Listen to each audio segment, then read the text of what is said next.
had trouble describing the nature of light.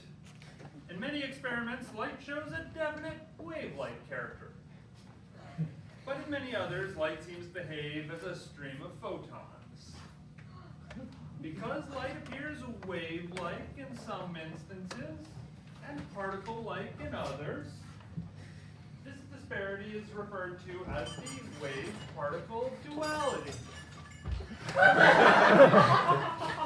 In 1924, a young French scientist called Louis de Broglie reasoned that if light can display this wave-particle duality, then matter, which certainly appears particle-like, might also display wave-like properties.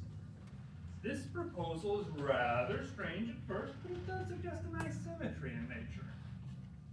Certainly, if light can be particle-like at times, why can't matter be wave-like at times?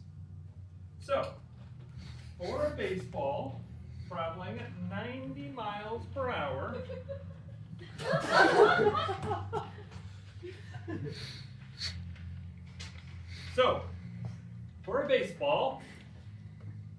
traveling at 90 miles an hour, the wavelength is 6.626 times 10 to the negative 30 times 10 to the negative 34 joule seconds.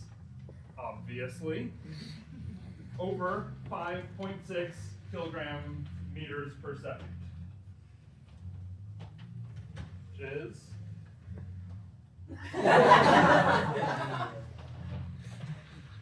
it's 120 pico-yoctometers. We see from that the de Broglie wavelength of the baseball is so small as to be of no practical consequence.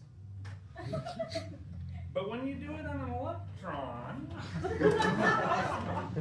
it gets 2.43 times 10 to the negative 10th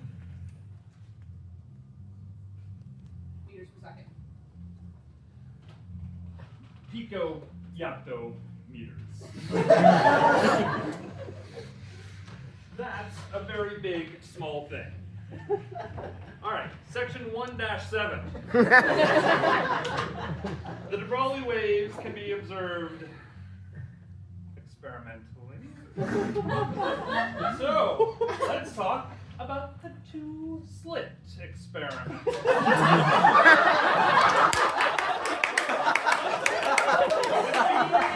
beam of X-rays is directed at crystalline structures. The beam is scattered in a manner characteristic of the crystalline structure. This phenomenon is called X-ray diffraction, and it feels really nuts.